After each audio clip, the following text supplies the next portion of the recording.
오늘 새벽기도 함께 하시는 우리 성도님들을 환영합니다. 찬송가 310장으로 하나님 앞에 영광 돌려드리겠습니다. 310장 찬송입니다.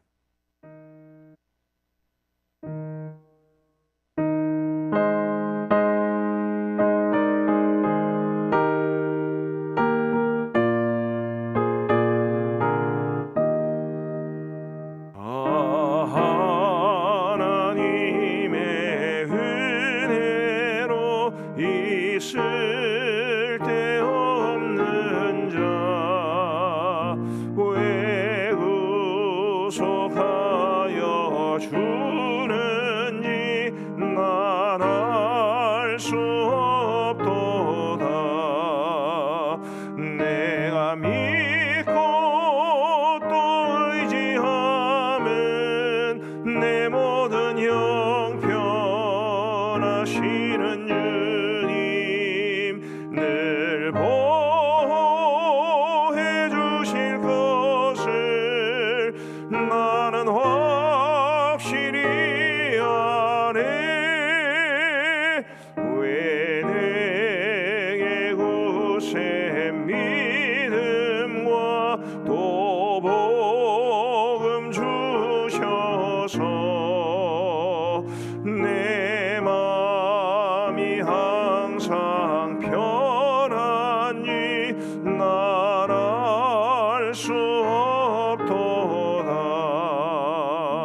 내가 믿고 또 의지함은 내 모든 형편하시는 주님 늘 보호해 주실 것을 나는 확실히 아네. 왜 내게 성령 주셔서 내 마음 감동해 주 예수 믿게 하는지 난 알 수 없도다. 내가 믿고 또 의지함은 내 모든 형편하시는 주님 늘 보호해 주실 것을 나는 확실히 아네. 주 언제 강림하실지 혹밤에 혹낮에 또 주님 만날 그것도 난 알 수 없도다. 내가 믿고 또 의지함은 내 모든 형편하시는 주님 늘 보호해 주실 것을 나는 확실히 아네. 아멘. 우리 하나님 말씀 누가복음 5장 말씀입니다. 누가복음 5장 17절부터 26절까지의 말씀을 우리 교독하시겠습니다.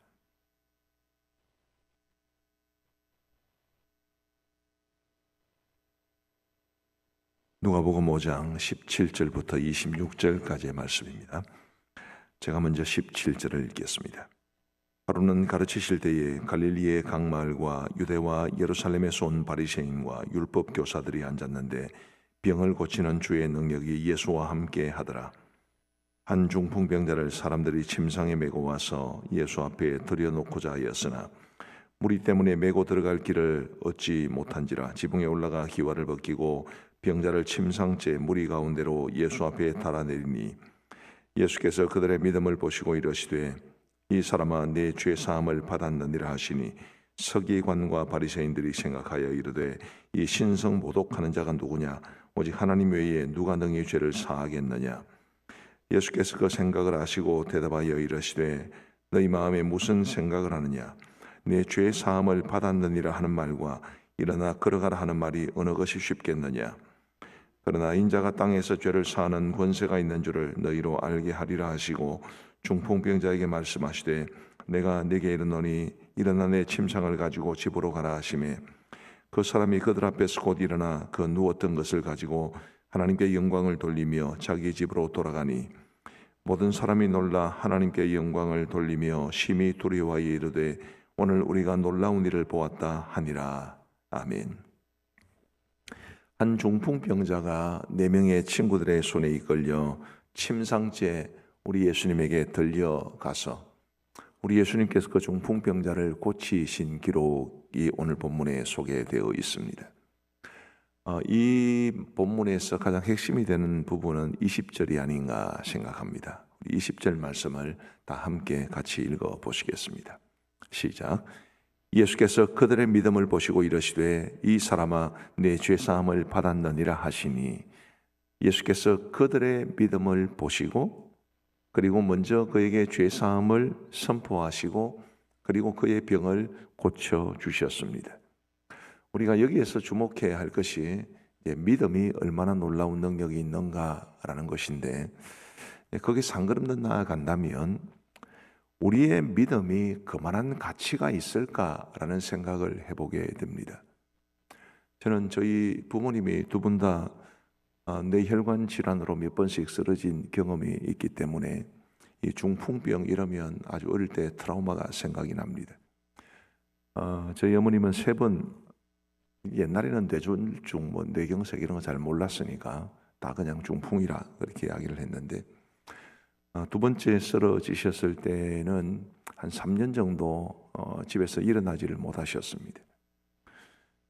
그런 모습을 지켜보면서 아주 이 중풍 이러면 막 치가 떨리는 그런 상황인데 근데 그렇게 주변에 누워있는 어머니를 보면서 또 그런 어머니를 낫게 하기 위해서 백방으로 뛰어다니던 아버지의 모습도 선한데 중풍병에서 고침받는 게 얼마나 어려운 일입니까? 그런데 우리의 믿음만 보시고 그 중풍병을 낫게 하신다. 한 걸음 더 나아가서 우리의 죄 문제가 얼마나 큰데 우리의 죄로 인해 우리가 영원한 지옥의 형벌을 면할 수 없게 되었는데 그런 우리의 죄 문제를 단지 믿음만 보시고 해결해 주시고 그리고 구원의 은혜를 베풀어 주신다는 게 이게 말이 되는가라는 생각을 해보게 되는 것입니다. 우리 성도님들 중에도 아프신 분들이 많이 계신데 예를 들어서 어떤 분이 혹은 아픈 분의 가족이 병원의 의사를 찾아가서 내가 정말 당신을 믿습니다. 당신이 이 병에서 꼭 고쳐주실 줄 믿습니다. 그렇게 말한들 그런 믿음을 가져본다 한들 그게 그 사람을 혹은 당사자를 낫게 하는 것은 아니라는 것을 우리가 잘 알고 있습니다. 과연 믿음이 뭐길래 이런 능력이 담겨 있는가? 과연 믿음이 무슨 작용을 하길래 병도 낫게 하고 우리의 죄 문제도 해결해 주고 우리에게 영원한 천국을 선물해 주는가? 생각해 보면 답은 한 가지밖에 없습니다. 하나님의 은혜입니다.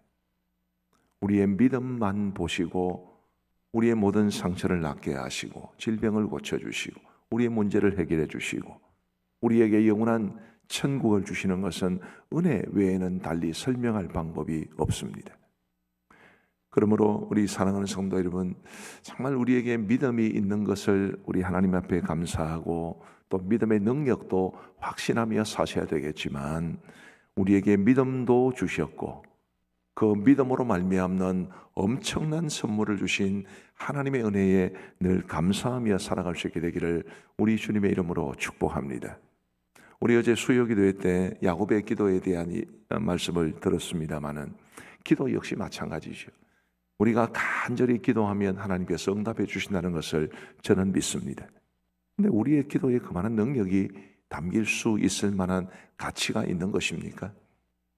길 가는 사람 붙잡고 정말 간절하게 호소해 본들 돈 100원, 1000원, 10,000원 얻기가 쉽지가 않은 누군들 우리에게 그런 돈을 주겠습니까? 그런데 우리가 하나님 앞에 간절히 기도하면 단지 얼마 정도의 돈이 아니라 엄청난 은혜를 주시는 것인데 그것 역시 하나님의 은혜가 아닌가라는 생각을 해보게 됩니다. 그러고 보면 우리는 은혜 아니면 한순간도 설 수 없는 연약한 존재 같습니다. 또 우리 주님의 크신 은혜를 오늘 본문에서 어디를 통해 볼 수 있느냐 하면 아까 20절 말씀을 보셨습니다마는 예수께서 그들의 믿음을 보시고 이르시되 이 사람아 내 죄 사함을 받았느니라 하시니 우리 예수님이 그 중풍병자에게 죄 사함을 선포해 주셨습니다. 24절 말씀을 보시면 그러나 인자가 땅에서 죄를 사하는 권세가 있는 줄을 너희로 알게 하리라 하시고 우리 예수님께서 땅에서 죄를 사하는 권세가 있는 분이시다라는 것을 그들이 알게 하기 위해서 중풍병자를 고쳐주셨다고 했습니다. 제가 어제 이 말씀을 설교 준비를 위해서 묵상하는 중에 마음속에 굉장한 은혜가 되었습니다. 우리 예수님은 죄를 사하는 권세가 있는 분이셨습니다. 그러면 굳이 주님이 십자가를 지실 이유가 있나요? 죄를 사하시면 되는 것 아니겠습니까? 그냥 이 중풍병자의 죄를 용서해 주신 것처럼 이 땅의 모든 사람들의 죄를 다 용서해 주시면 되는 것 아니겠습니까? 그런데도 굳이 우리 주님이 십자가를 지신 이유가 뭘까? 저는 사실 잘 모르겠습니다. 꼭 주님이 십자가를 지셔야만 했는지, 반드시 그 방법 외에는 우리를 구원하실 방법이 없었을까? 그렇지는 않은 것 같습니다. 오늘 이 말씀만 하더라도 우리 예수님께서 한 사람의 죄를 용서해 주실 수 있다면 만민의 죄도 용서해 주실 수 있는 것 아니겠습니까? 그런데 굳이 우리 예수님께서 십자가에 달려 돌아가신 그것도 은혜 아니면 달리 설명할 길이 없는 것 같습니다. 나를 향한 우리 하나님의 놀라운 사랑, 나를 향한 우리 주님의 놀라운 은혜, 그 사랑과 은혜가 오늘 우리를 살게 하고 지금까지도 살아오게 했고 앞으로도 살아가게 할 줄로 믿습니다. 우리에게 필요한 건 너무 많고 우리가 간절히 구하는 건 너무 많지만 가장 간절히 구해야 될 것이 바로 이런 놀라운 하나님의 사랑과 은혜인 듯합니다. 우리가 살아가는 모습이 다 다르고 저마다 형편이 다 다르지만 변치 않는 것은 우리에게 하나님의 은혜는 생명줄과 같은 것임을 기억하시면서 이미 베풀어 주신 은혜에 감사하시고 앞으로 하나님의 은혜를 더욱 붙잡고 살아갈 수 있는 저와 여러분들 되시기를 우리 주님의 이름으로 축복합니다. 자, 그러면 그런 은혜를 붙잡고 살아가는 길이 뭔가? 우리가 믿음에 담긴 하나님의 은혜, 십자가에 담긴 하나님의 은혜를 가슴에 담고 어떻게 이 땅을 살아갈 수 있을까? 이 4명의 친구들의 모습을 보고서 우리가 도전을 받을 수 있게 되기를 바랍니다. 예수님께서 분명 그들의 믿음을 보셨다고 했습니다. 중풍병자의 믿음이 아닙니다. 4명의 친구들의 믿음을 보셨다. 우리 주님 그렇게 말씀하십니다. 우리가 믿음을 가진 사람으로, 하나님의 은혜를 아는 사람으로, 하나님의 사랑을 받은 사람으로 이 땅을 살아가는 것은 우리 주위에 있는 사람들을 주님께로 데려오고 수많은 고통과 그리고 무거운 인생의 짐에 깔려 허덕이며 살아가는 이 땅의 많은 사람들에게 주님의 위로를 전하고 우리 주님만이 그들의 인생에 참되고 유일한 해결자이심을 그들에게 말해주며 사람들을 주 앞에 세우는 이것이 우리에게 은혜를, 믿음을 주신 그리고 은혜를 주신 하나님 앞에서 마땅히 살아내어야 할 삶이 아닌가 싶습니다. 하나님의 은혜를 아는 사람은 자기만 아는 삶을 살아가서는 안 됩니다. 하나님의 사랑을 깊이 깨달은 사람은 자기 자신만을 위해 살면 안 됩니다. 우리 하나님께서 우리에게 맡겨주신 소중한 우리 주위의 사람들을 돌아볼 수 있는 마음을 가져야 하고 그리고 그들에게 주님의 사랑을 전해야 하고 그들을 우리 주님 앞에 견고한 믿음의 사람으로 세워가는 이 일을 우리 은혜 받은 사람들은 마땅히 걸어가야 합니다. 우리 사랑하는 성도 여러분, 부디 우리 주님께서 기뻐하시는 이런 삶, 은혜를 받은 사람이요 믿음을 가진 사람으로서 마땅히 살아내어야 할 이런 삶을 우리 모두 살아갈 수 있게 되기를 간절히 바랍니다. 이 땅에 사는 사람들은 저마다 다 자기밖에 없는 것 같습니다. 네가 중요하다, 네가 중요하다, 다 그렇게 말하지. 그러나 우리 믿음을 가진 사람들의 삶의 중심은 우리에게 놓여져서는 안 됩니다. 첫 번째로는 주님에게 놓여져야 하고, 두 번째로는 우리 주위의 사람들에게 놓여져야 하고, 그 다음에 내가 있어야 그게 우리 하나님께서 가장 기뻐하시는 삶의 우선순위이고, 그런 가운데 우리가 더욱더 풍성한 주님의 은혜를 누리며 살아갈 수 있습니다. 내가 내 힘으로 살아간다면야 내가 중심이 되어야 되죠. 누가 나를 도와줍니까? 내가 내 힘으로 살아가는 것이라면 저도 내 주위에 있는 사람들을 별로 돌아보지 않고 살아갈 것 같습니다. 그러나 내 힘으로 살아가는 것이 아니라 하나님의 은혜로 살아가는 것이기 때문에, 그래서 하나님이 원하시는 삶의 방식이 우리에게는 있어야 하는데, 그것이 주님이 첫 번째요, 주위에 있는 사람들이 두 번째요, 그리고 내가 세 번째가 되어야 하는 것입니다. 오늘 이 말씀을 보면서 저와 여러분들이 우리에게 이 믿음의 능력이 있는 것도 하나님의 은혜예요. 우리 주님이 날 위해 십자가에 달려 돌아가신 것도 한없는 하나님의 은혜예요. 그 은혜를 받고 살아가는 우리는 마땅히 삶의 우선순위, 또 삶의 질서를 바르게 세워서 우리 주님과 우리 이웃을 위해서 살아가야 하는 삶이라는 것을 꼭 기억하시고 살아갈 수 있게 되기를 우리 주님의 이름으로 축복합니다. 기도하시겠습니다. 자비하신 하나님 아버지, 감사합니다. 갑자기 차가워진 날씨 가운데서도 우리 성도들을 우리 주님 전으로 혹은 영상을 통해서 새벽 자단 싸울 수 있도록 인도해 주신 것 진심으로 감사합니다. 하나님 아버지, 오늘 우리에게 말씀 주심도 진심으로 감사합니다. 아버지 하나님이여, 믿음이 참으로 놀라운 능력을 가지게 된 것은 오직 하나님의 은혜인 줄 믿습니다. 하나님께서 우리에게 믿음을 통하여 구원받게 하셨고, 믿음으로 기도하게 하여 주셨고, 우리가 기도할 때에 응답해 주시는 이 은혜를 주셨기 때문에 우리의 믿음도 능력이 있고 우리의 기도에도 능력이 있는 줄 믿습니다.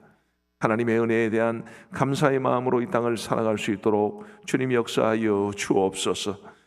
이 땅의 모든 사람들의 죄를 사하실 수 있는 권세를 가지신 우리 주님이 친히 우리의 죄를 위하여 십자가에 못 박혀 주신 이 은혜는 감히 사람의 말로는 표현할 수 없을 만큼 크고 높음을 고백하며 감사합니다.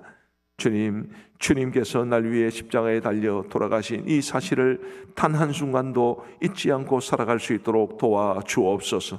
그리고 은혜로 구원을 받은 사람으로서, 또 주님의 은혜를 힘입어 살아가는 사람으로서 마땅히 주님을 위해 살아가게 하시고, 이 4명의 중풍병자의 친구들처럼 우리 주위에 있는 어려움에 허덕이는 사람들, 인생의 무력함에 갇혀 있는 사람들을 주님 앞으로 인도하고 주님 앞에 견고한 믿음의 사람으로 세워갈 수 있도록 역사하여 주옵소서.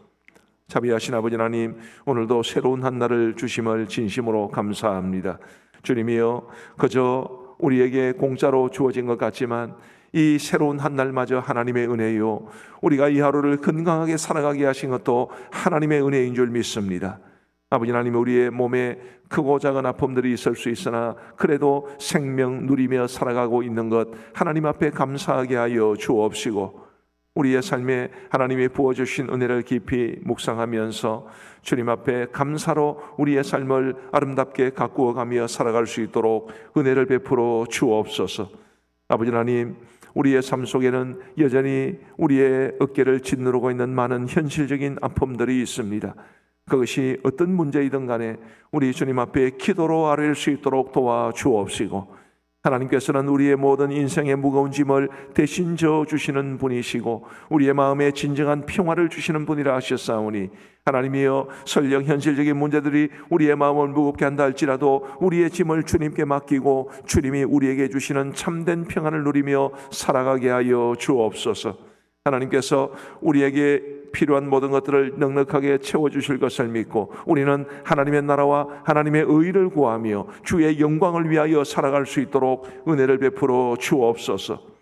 가음정교회를 이 땅에 세우시고 지난 117년의 역사 동안 은혜 가운데 인도해 주신 것을 진심으로 감사합니다.